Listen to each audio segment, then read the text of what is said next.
You'll get your chance to kill us, right? You'll get your chance to kill us. No, we don't want to do that. You don't want me to kill myself, but I'm going to give you a chance, because I am hunting for officers now. In Moat, I saw a man who was very controlling, who in every relationship he had, he was abusive, whether physically or mentally, towards his partners. In July 2010, Raoul Moat became the focus of a week-long police search across Tyne and Wear and Northumberland.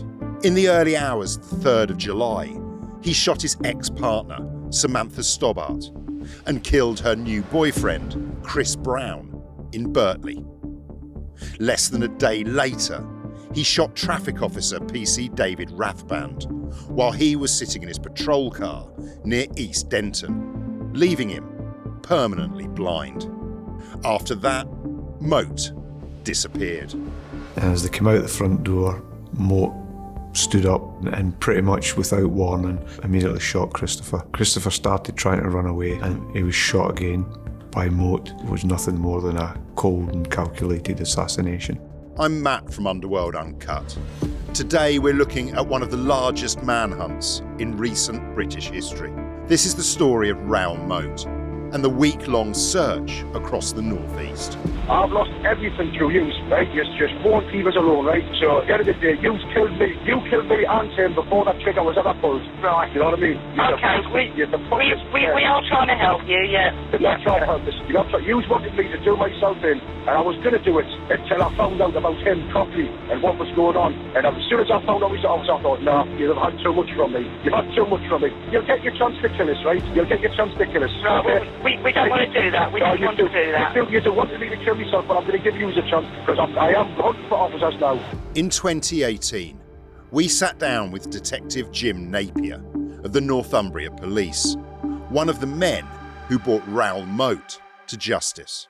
At the time of the Raoul Moat case, I was a Detective Superintendent at Northumbria Police, and I was the Senior Investigating Officer into the activities of Moat and his associates. Moat was a pretty unremarkable individual. He worked as a nightclub bouncer. He did a bit of work as a self-employed tree surgeon. He did a bit of work with car recovery services with some of his associates and friends. But in respect from a criminal point of view, he was quite an unremarkable character. He was known to the police for incidents of domestic abuse. He had a number of partners with which he had troubled relationships with, and he had children to a number of different women. So the police were involved with him for that sort of thing. He had arrests for, generally speaking, low-level violence. But prior to the incident, he was convicted of assault on one of his daughters. The detail of that is effectively that an 8-year-old daughter disclosed an assault, claimed that he was responsible. There was a police investigation, social services were involved.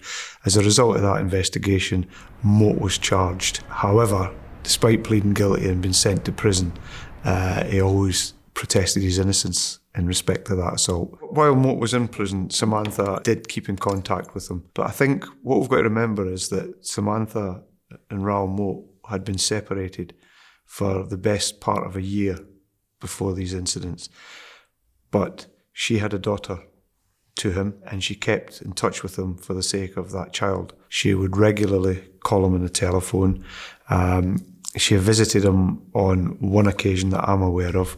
And it was quite clear when we were able to, after the events, listen to those phone calls that Samantha was trying to convince Moat that the relationship was over and done with. She was trying to put a bit of distance between the two, and it was clear that it was upsetting him and getting him really quite agitated, because in his mind, the relationship wasn't over. In his mind, they were going to reconcile, but she didn't have that plan at all. The sort of straw that appears to have broken the camel's back was her announcing the fact that she was in a new relationship with Christopher Brown. And I think, and this is just my opinion, that she saw prison was an opportunity to put that distance between her and him. Unfortunately, it didn't work that way. It had the opposite effect on him. But we have got to remember that she was the victim of an extremely controlling individual, and certainly it appears that the relationship was far from perfect and probably quite difficult for her. Moat's obsessive feelings for Samantha were brought to light once he recruited a man named Carl Ness to his schemes. The inquiries revealed, particularly around prison phone calls, that Moat started planning this while he was in prison. The evidence was that he recruited or used Carl Ness to keep an eye on Samantha and do what we would call surveillance by watching her house, seeing who comes and goes, identifying vehicles, and try and identify who the new boyfriend was. When he got released from prison, he didn't waste any time in starting to put his plan into action, because Ness, shortly after his release, is seen on CCTV taking an item in a blue bag into Moat's house. We argued that was the gun. We could prove that was the gun. We had computer evidence and vehicle sat-nav evidence which showed that they were making phone calls to fitness clubs in and around Chesterley Street in Burtley, trying to find out who the karate instructor was that Samantha might be seeing. They actually drove around the routes that they took on the fatal night. They actually had a dry run, if you like, on the Thursday night. Again, from sat-nav information, clearly doing some kind of recce, clearly trying to identify who this karate instructor might be. So the planning was really quite meticulous, both Moat and Ness as a team, so that he could fulfil his plan of killing. In the early hours of July the 3rd, 2010, Raoul Moat's plans were set into motion. In the early hours of the morning, Carl Ness drove Raoul Moat to the Burtley area. And I believe in the knowledge that Moat was armed and that he was going to go and do some harm, certainly to Christopher Brown, that night if he could find him. Ness dropped Moat off nearby and he stayed in the van while Moat went to an address in Burtley where he believed Samantha would be with her boyfriend Chris. He sat under the window and waited while they were indoors with some friends having a social evening. Around about 2:30 in the morning, Samantha and Christopher leaving the house, and as they came out the front door, Moat stood up. He was clearly armed with a gun and pretty much without warning immediately shot Christopher. Christopher started trying to run away, and as he tried to run across the grass area, he was shot again by Moat, which was enough to make him fall. Moat then calmly walked over, reloaded his gun in front of witnesses that were there, and then shot him a third time in what was nothing more than a cold and calculated assassination. After he'd shot Chris, he then turned round and walked towards the house that they'd been in. He could clearly see that Samantha was in the sitting room there. It was the middle of the night, the lights were on, and he fired a shot at Samantha, which went through the window and struck her in the abdomen, causing her some critical injuries. And then he calmly walked away from the scene. In a shocking turn of events, Moat called the Northumbria police, naming himself as the killer. Hello there, this is the gunman from Burtley last night. My name is Raoul Moat. What I'm phoning about is to tell you exactly why I've done what I've done, right? Now, my girlfriend has been having an affair behind my back with one of your officers, this gentleman that I shot last night, the karate instructor, right? It was clear very early on, in fact, from the first calls on the 999 system, that the man we were looking for was Raoul Moat, that he was responsible for this killing. So from that moment, he was a wanted man, and there was a big police operation immediately escalated to try and locate him and arrest him. There was quite a big police response, as you would have in these circumstances. There was armed police sent to the scene. There was detective officers sent to the scene. And from very, very early on, it was clear that Raoul Moat was the man responsible. It was just a matter of finding him, because he had made off from the scene. He had left a mobile phone at the scene, but he had made off from the scene. So then inquiries were very quickly escalated into a manhunt to try and find Moat and arrest him. 34 hours later, on the 4th of July 2010, Raoul Moat struck again. On the Saturday evening, around about midnight, there was a 999 call was made to Northumbria Police. When it was answered, it was Raoul Moat, or it was a man claiming to be Raoul Moat, who then effectively spent a number of minutes ranting on the phone, trying to justify, well, first of all, claiming responsibility for shooting the karate instructor, as he called him, and causing the injuries to Samantha, and also saying that, effectively declaring war on Northumbria Police and saying, I'm coming to get you. Yous have ruined my life. I'm coming to get you. And within minutes, the control room then received the assistance call from David, because Moat had then carried out his threat. David's car was parked at the junction of the A1 and the A69, in a big roundabout there. Moat's approached the car from behind. He's tapped on the passenger window, and David turned. And as soon as he turned, Moat shot once through the window, which hit David right in the middle of the face. David very bravely tried to activate his emergency button on the radio in the car. Moat saw this and shot him a second time, which struck him in the body, and then walked away. And within maybe an hour of that incident, Moat rang the 999 system again and just basically asked Northumbria Police, do you believe me now? I've just downed one of your guys. And that was a big game changer in this manhunt. After the attack on PC Rathband, the police escalated their response into one of the biggest manhunts in British history. After he shot David Rathband and called Northumbria Police, it was clear that his intention was wider than just targeting his ex-girlfriend and her new boyfriend. He was, in his words, now targeting police officers. Therefore, he was clearly, the risk and the threat had gone up quite significantly. And therefore, the police response was escalated quite significantly, which needed more resources, but more armed officers had to be brought to the area to support the hunt to find and arrest Moat. Feeling the net closing in, Moat fled. The answer that we all know now was that he had disappeared into rural Northumberland, and he was in a tent, and he was keeping pretty much out of the way. He didn't want to be found. He didn't want to be seen.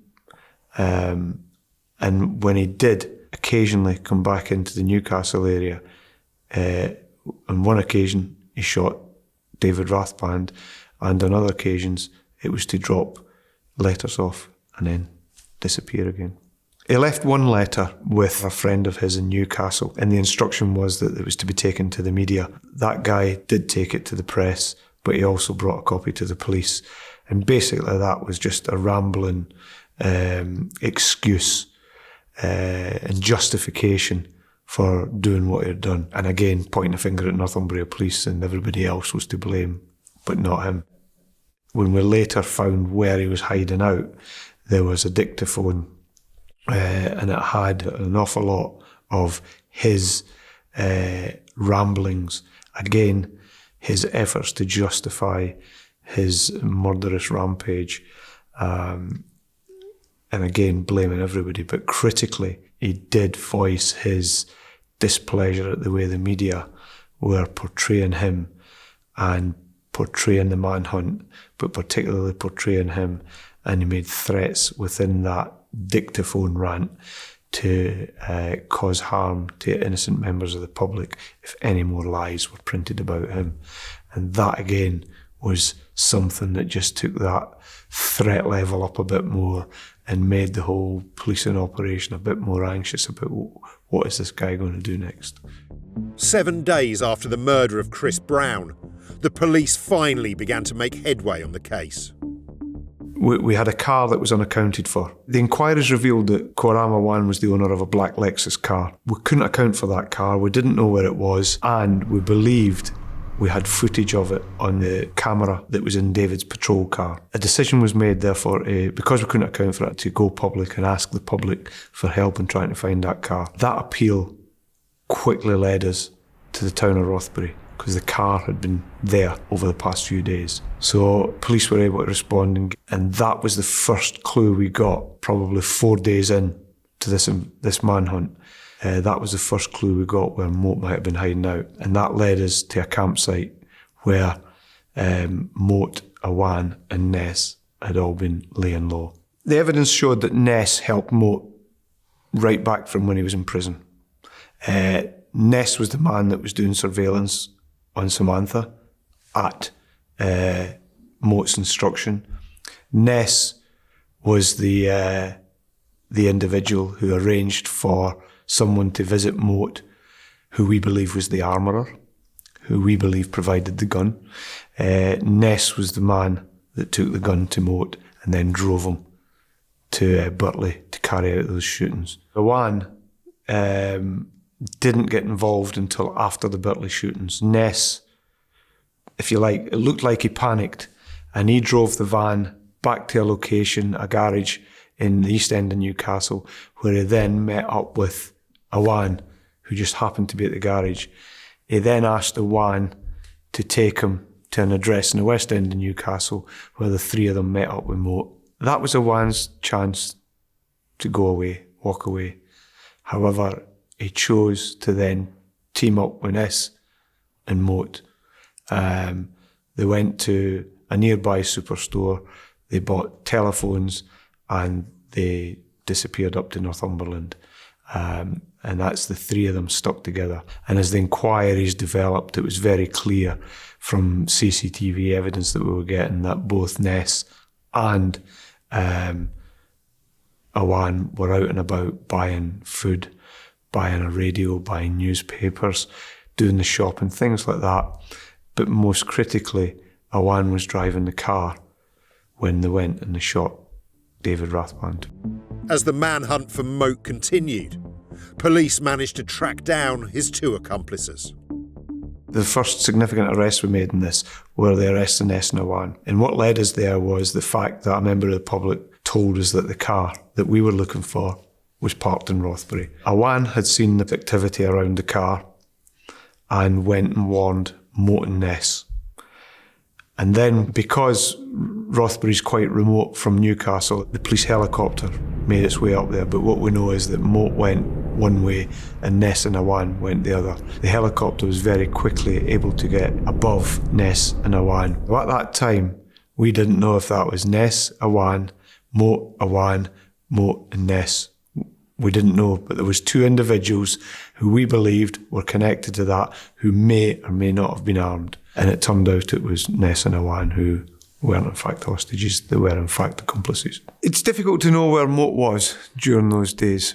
It is a huge country estate that has forestry, it has ravines, it has cliffs. What we believe is that he was living rough and hiding in that really, really wild countryside. And he was keeping one step ahead of the police because the terrain allowed him to do that. However, after a number of days where he would have no food, he'd have no comfort, and he probably had very little sleep, he came out and showed himself in Rothbury on the Friday evening. The way I understood it happened was this guy came out of the woods and he was wandering around, and a member of the public approached the police vehicle and said, "I think the man you're looking for might be down there." As you can imagine, there was lots of police around Rothbury. As soon as Moat saw the police vehicle, he sunk to his knees, put the gun to his head, and that's when the standoff started. There would be armed police to try and contain him and make sure that he doesn't go walkabout or doesn't turn the gun on anybody else, and you're there to protect. And then we had police negotiators who were there on the scene, face to face, who spent the next 6 hours or so speaking to him and trying to persuade him that the right thing to do was put the gun down and surrender himself to custody. But clearly that was not what he wanted to do. Well, the dangerous thing is the gun, so it's making sure that he can't use it again. because you don't know whether he's dead or alive. So if you want to get the gun, it's for safety reasons. It's to make sure it's safe and nobody else can cause any harm with it. It was really quite unique because it's the only time that I can think of, probably in history, that an armed standoff right through to its final conclusion, where the guy pulls the trigger on himself, was played out live on British television. Because all the media channels were there and people were able to watch the progress live on television. And I can't think of any other occasion where that's maybe happened in this country. At 2:20 a.m. on the 10th of July 2010, following a 6-hour standoff with police, Raoul Moat was pronounced dead by a self-inflicted gunshot wound. The circumstances of Moat's death were, it becomes what is known as a police contact death. So as a result of police contact with him, he died. Now, it's right and proper that proper scrutiny is undertaken. And it was scrutinised in detail. There was a question mark about whether Moat was really suicidal. There was a question mark about whether the use of certain tactics, namely a certain taser gun, may have contributed to it. And actually, what the inquest and what a jury was satisfied was that the taser had played no part in his death, that he pulled the trigger himself, and he was in fact a man who was intent on committing suicide. PC David Rathband survived his encounter with Moat, but was blinded for life. David took his own life in February 2012. Day in, day out, up and down this country, police officers are out there doing the job, keeping the public safe, doing their utmost in very, very difficult circumstances. And what happened to David is an example of how dangerous and extreme the job can be. His life changed forever when he was shot by Moat. And unfortunately, he died soon after it. And David didn't kill himself, Moat killed him. He was a police officer doing his job in uniform to the best of his ability, and without warning, he suffered horrific injuries that changed his life and, in my view, ultimately led to his death. And I will always hold Raoul Moat responsible for killing David Rathband. In the years since, this case has highlighted how police are forced to make split-second decisions and how significant media coverage can be in cases like this one. Thank you for watching this retelling of the 2010 Northumberland manhunt. For more content on Britain's underworld and British criminal history, make sure to subscribe to the channel and give the video a thumbs up. Thanks for watching. We'll see you next time.